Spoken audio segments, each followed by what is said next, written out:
যে কোনো স্ন্যাক্স আইটেমের সাথে টমেটো সসটা কিন্তু মাস্ট হ্যাভ একটা জিনিস, যেটা আমরা বাজার থেকে খুব চড়া দামে কিনি, কিন্তু আমি আজকে আপনাদেরকে হোমমেড টমেটো সসের একটা পারফেক্ট রেসিপি শেয়ার করব, যেটা আপনারা ট্রাই করার পরে এই সসটা আপনারা 6 মাস থেকে 8 মাস পর্যন্ত ফ্রিজে রেখেও সংরক্ষণ করতে পারবেন। তো সস বানানোর জন্য প্রথমে এখানে আমি 5 কেজি পরিমাণ টমেটো নিয়ে নিয়েছি। একদম পাকা পাকা টমেটো নিতে হবে, যদিও সিজনটা একদম শেষের দিকে এখন। তারপর আমি এখানে 5 কেজি টমেটো নিয়েছি এবং এগুলোকে ভালোভাবে ওয়াশ করে নিয়েছি। তারপরে এই টমেটোগুলোকে আমি 4 পিস করে নিব, এক একটা টমেটোকে।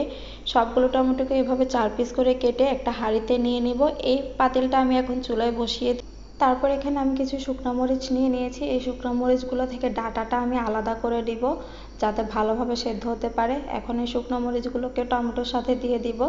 তারপর এখানে আমি 2 কাপ পরিমাণ পানি দিয়েছি। 2 কাপ পরিমাণ পানি দিব ভালোভাবে সেদ্ধ হওয়ার জন্য। তারপরে এখানে কিছু রসুন আমি দিয়ে দিলাম, আস্ত রসুন, ছোট সাইজের যে রসুনগুলো হয় সেগুলো দিয়ে দিলাম। এখন সব কিছুকে আমি ভালোভাবে সেদ্ধ করে নিব।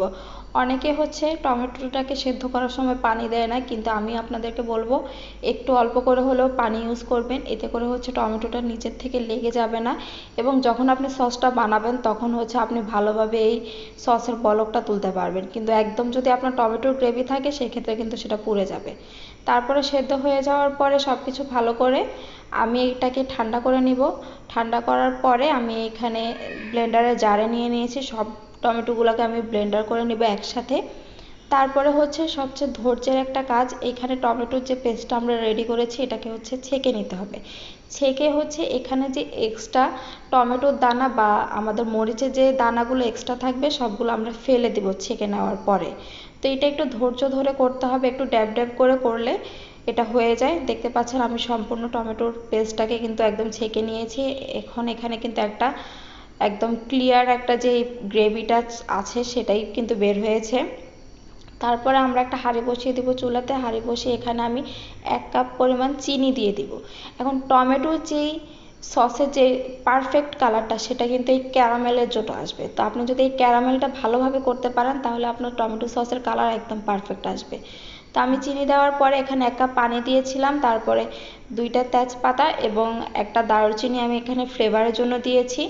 তারপরে এটাকে কিছুক্ষণ হওয়ার পরে আমি এখানে একটা ভিনেগার দিয়ে দিব। আমি এখানে 5 কেজি টমেটো সসের জন্য আমি এখানে 330 ml এর একটা ভিনেগার ইউজ করলাম। তো কিছুক্ষণ সব কিছু করার পরে আমি এখানে টমেটোর যে পেস্টটা সেটা দিয়ে দিব।